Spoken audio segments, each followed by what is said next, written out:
Assalamualaikum warahmatullahi wabarakatuh. Halo teman-teman, kita ketemu lagi pada praktikum manajemen SDM minggu kelima. Nah, kali ini kita akan praktikum dalam membuat rancangan lowongan pekerjaan. Mulai dari desain dan informasi apa saja yang harus ada di dalam lowongan pekerjaan agar angkatan kerja berminat untuk melamar posisi di perusahaan Anda. Oke. Nah, jadi faktor penentu rekrutmen. Faktor penentu rekrutmen menurut Hasibuan yang ini kita pelajari pada semester 3 kemarin ya. Bukunya masih ada kan? Nah, yang kegagalan dan keberhasilan dalam rekrutmen yang pertama dapat dipengaruhi oleh yang pertama balas jasa, status karyawan, kesempatan promosi, job specification, metode penarikan, soliditas perusahaan, peraturan perburuhan, dan penawaran tenaga kerja. Nah, nggak perlu saya jelaskan satu persatu ya, karena sudah kita pelajari di semester 3 sebelumnya. Nah, dalam metode penarikan yang mempengaruhi kesuksesan dalam penarikan SDM, jadi semakin luas cakupan informasi penarikan, akan semakin banyak karyawan yang menaruh minat terhadap lowongan di perusahaan tersebut.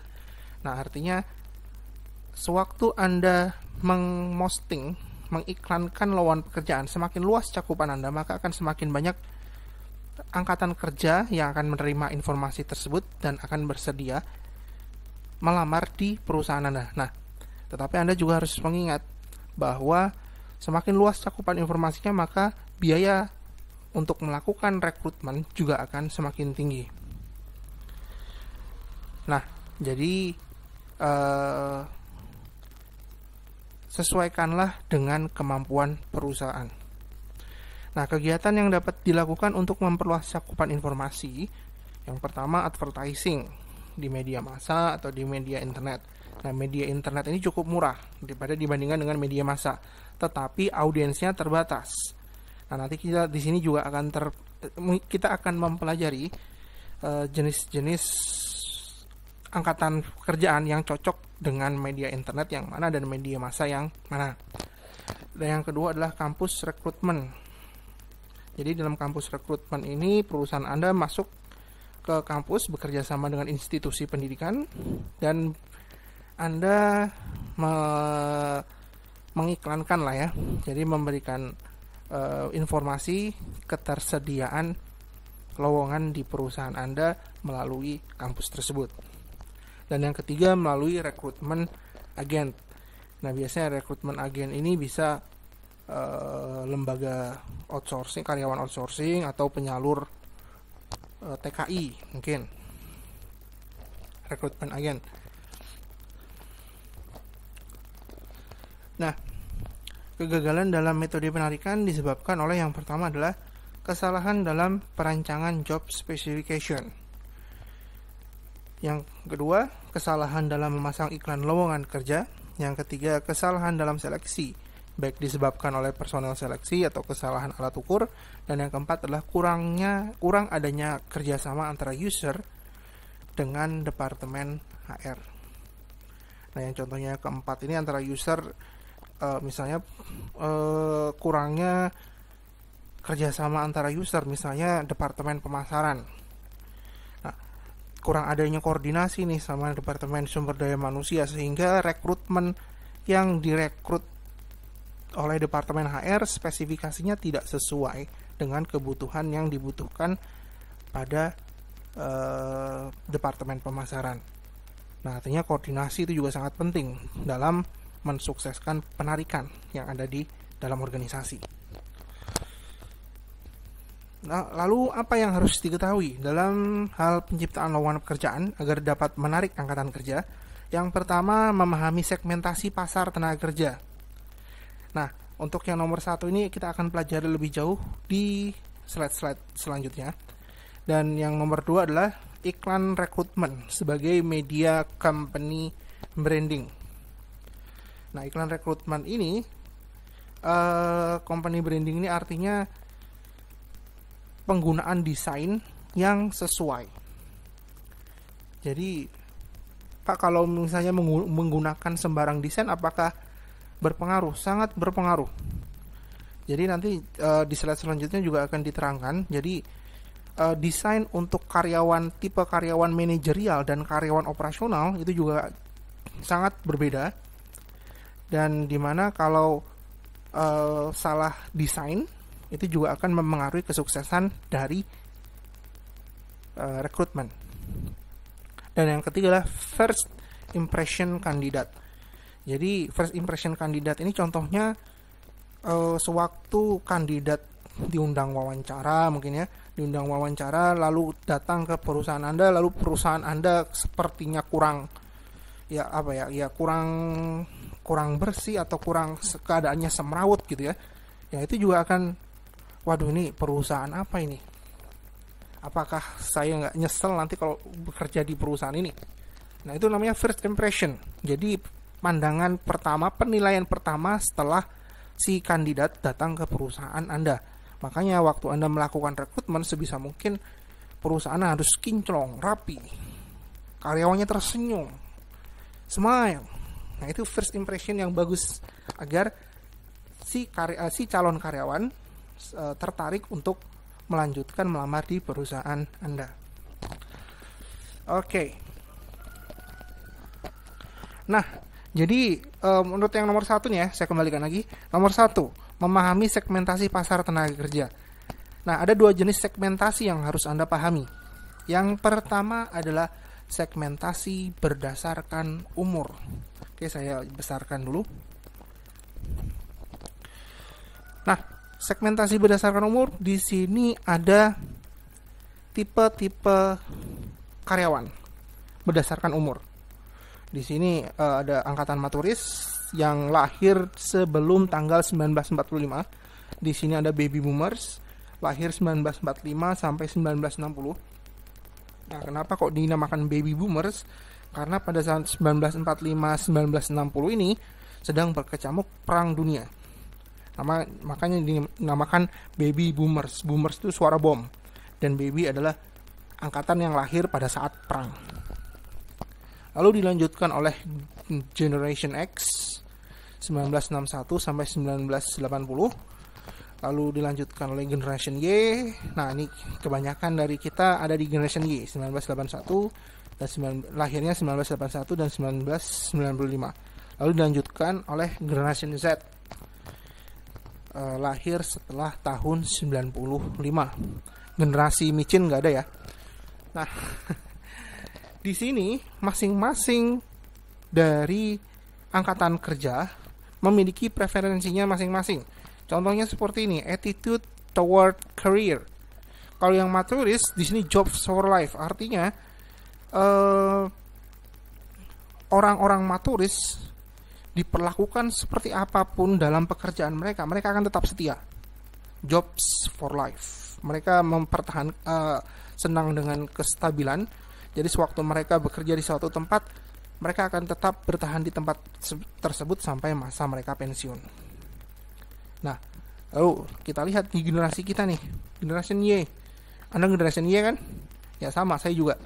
Saya nggak terlalu tua-tua banget. Nah, Generation Y di sini digital entrepreneurs work with organization. Digital entrepreneurs artinya mereka generasi Y ini sebenarnya lebih suka untuk menjadi entrepreneurs, pengusaha. Nah, tetapi mereka yang memilih untuk menjadi karyawan, mereka tetap mempertahankan sifat entrepreneurnya. Artinya mereka menginginkan kebebasan, terutama kebebasan digital untuk bekerja. Nah, artinya dalam Generation Y, jika Anda menginginkan Generation Y untuk bekerja di perusahaan Anda, maka gunakanlah atau Anda bisa menyebarkan informasi mengenai lowongan Anda melalui teknologi digital. Nah, berbeda pula dengan yang Generation X, berbeda pula dengan yang baby boomers. Tapi kalau yang maturis, baby boomers ini angkatannya sudah banyak yang menghilang ya. Kalau misalnya masih ada yang bekerja sudah memasuki pensiun, yang paling banyak biasanya yang memegang jabatan di karyawan manajerial, yang Nah, segmentasi yang pertama yang harus Anda ketahui adalah segmentasi berdasarkan umur. Di sini terdapat 5 jenis angkatan pekerja yang berdasarkan dari waktu kelahiran mereka. Yang pertama adalah maturis, angkatan yang lahir pada 1945 ke bawah. Yang kedua adalah baby boomers, yang lahir pada 1945 dan 1960. Nah, kenapa kok dinamakan baby boomers? Nah, baby boomers ini merupakan angkatan kerja yang lahir pada saat Perang Dunia berkecamuk. Boomers itu diambil dari suara boom. Dan baby merupakan angkatan yang lahir pada angkatan perang tersebut, baby boomers. Lalu yang ketiga adalah Generation X, lahir 1961 sampai 1980. Dan yang keempat adalah Generation Y, 1981 sampai 1995. Ya, ini kebanyakan dari kita lahir pada Generation Y ya, termasuk saya. Saya nggak gitu tua-tua banget kok. Dan yang terakhir adalah Generation Z, born after 1995. Generasi micin nggak ada ya. Nah, masing-masing generasi memiliki preferensinya masing-masing. Contohnya seperti ini. Ya, di tabel yang kedua di sana ada attitude toward career. Untuk yang maturis di sana ada jobs for life. Artinya mereka senang dengan kestabilan. Mereka bekerja pada suatu perusahaan tersebut, mereka akan mempertahankan pekerjaannya mereka sampai mereka pensiun.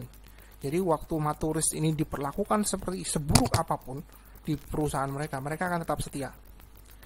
Nah, tetapi untuk angkatan-angkatan lainnya belum tentu. Contohnya seperti Generation Y misalnya, Digital Entrepreneurs Work with Organization. Nah, dilihat dari kalimatnya, entrepreneurs artinya generasi Y ini merupakan generasi yang sebenarnya ingin become entrepreneurs. Mereka ingin menjadi pengusaha. Nah, karena kemudahan teknologi digital di sekeliling mereka.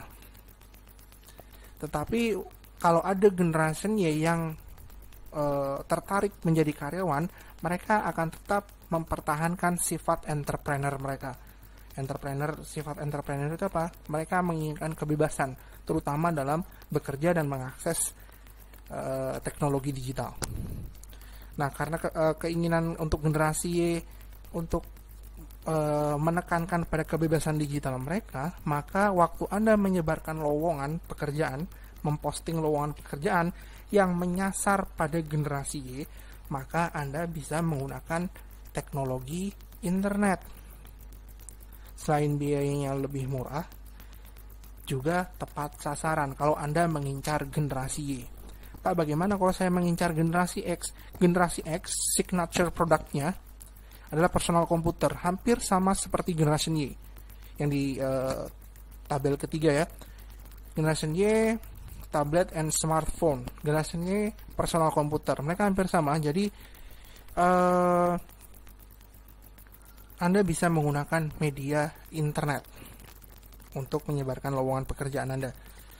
Kalau yang baby boomers, mereka lebih memilih media massa seperti televisi atau koran. Nah, untuk yang baby boomers ini akan lebih cocok kalau Anda beriklan, memposting pada media-media massa, media cetak, televisi, koran misalnya. Nah, di sini tergantung dari kebutuhan Anda. Jadi karyawan-karyawan tipe Anda yang Anda inginkan. Jadi biasanya maturis dan baby boomers ini biasanya angkatannya sudah menghilang sekarang. Kalaupun masih ada yang bekerja, maksudnya menghilang tuh kalaupun masih ada yang bekerja, mereka sudah mau masuk usia pensiun. Dan yang sekarang angkatan kerja sekarang didominasi oleh Generation X dan Generation Y. Dan sedikit Generation Z juga hampir masuk. Karena sudah mau masuk ya. Kalau sekarang 2020 berarti umurnya mereka sudah 15 tahun sekarang yang Generation Z.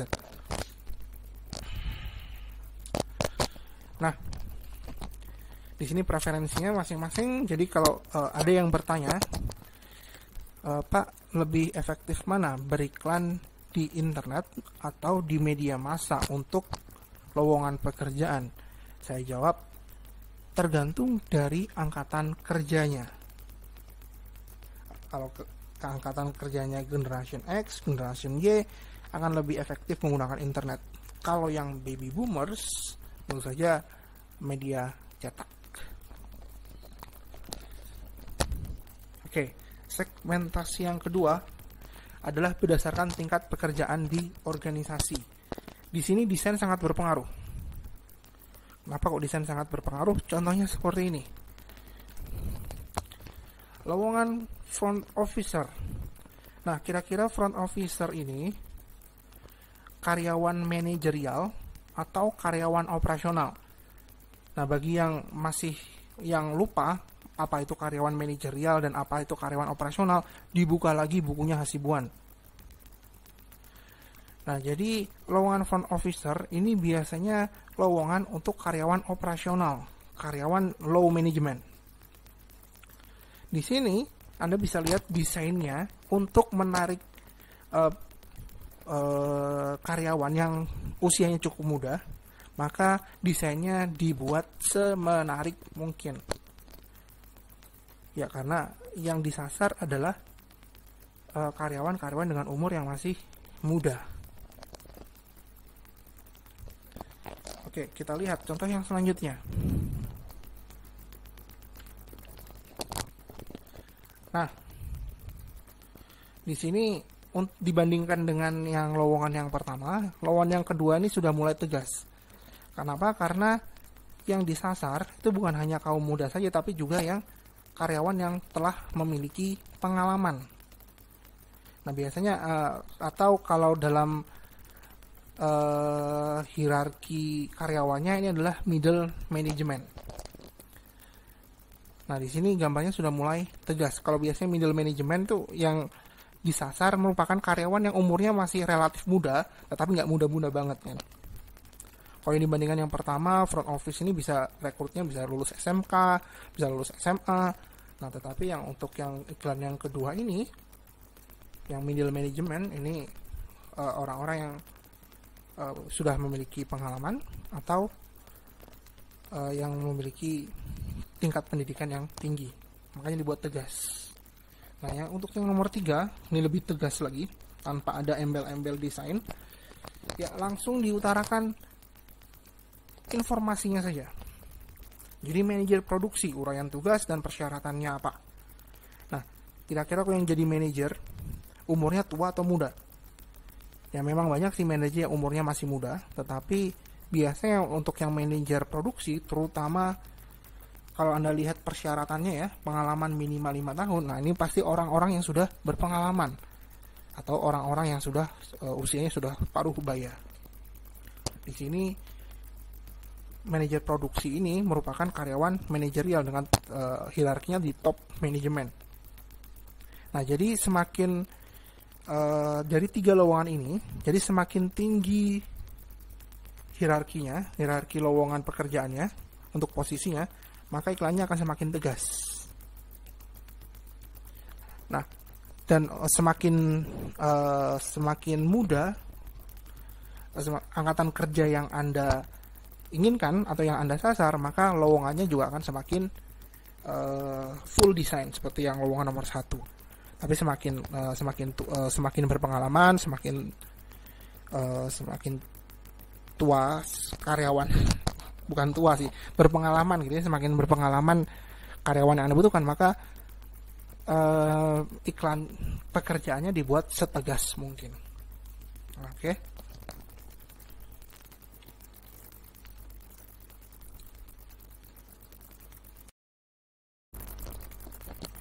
Oke, slide selanjutnya di sini merupakan contoh lowongan pekerjaan.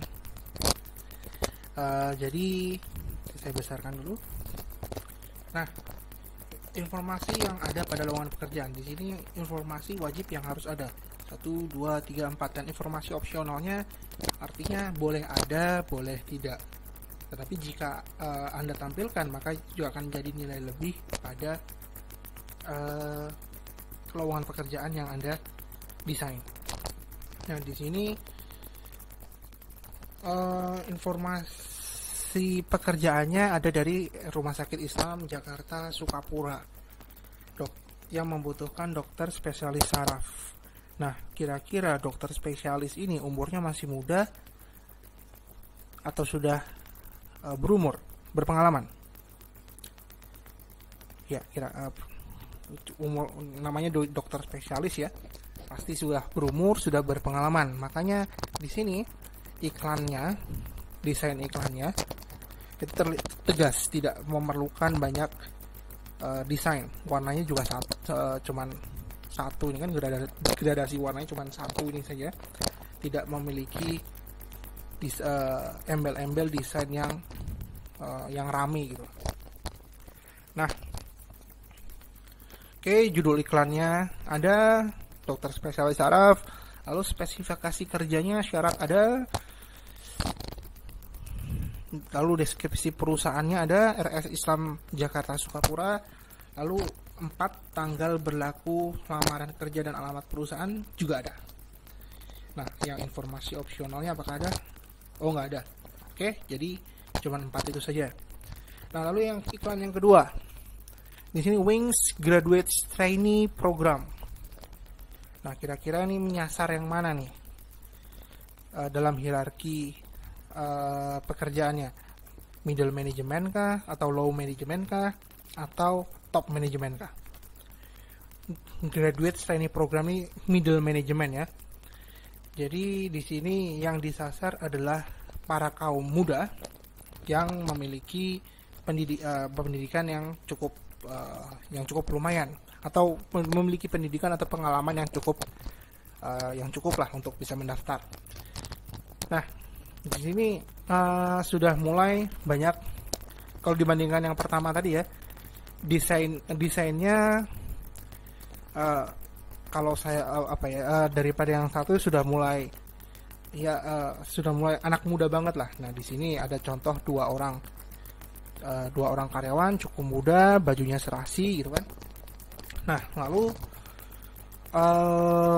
informasinya apa saja yang harus ada? Judul iklan, Wing Graduates, spesifikasi kerja, deskripsi perusahaan, dan tanggal berlaku lamaran. Nah, untuk yang pojok kanan bawah, scan here to register. Nah, ini menunjukkan bahwa yang disasar adalah generasi X atau generasi Y, karena menggunakan submisinya, pengumpulan lamarannya bisa menggunakan media internet atau media digital. Nah, lalu lowongan yang ketiga di sini Credit Marketing Officer dan Field Collection. Nah, ini sudah jelas low management. Informasinya, judul iklannya ada Credit Marketing Officer dan Field Collection. Lalu spesifikasi pekerjaan juga ada di kualifikasinya, deskripsi perusahaan. Nah, lalu tanggal berlakunya, kayaknya nggak ada nih tanggal berlakunya nih, ada nih. Deskripsi perusahaannya yang nggak ada. Ada sih paling atas sendiri, Auto Group, tapi kan nggak dijelaskan secara seperti nomor 1 dan nomor 2 tadi ya. Lowongan nomor 1 dan nomor 2, dan yang nomor 4 tanggal berlaku lamaran dan alamat perusahaan, dan ini juga menampilkan informasi yang nomor 5, fasilitas dan keuntungan. Oke, terima kasih. Nah, tugas untuk Anda, silahkan dibaca dengan baik di forum tugas minggu ke-5. Terima kasih, sekian dari saya. Mohon maaf jika terdapat salah kata. Assalamualaikum warahmatullahi wabarakatuh.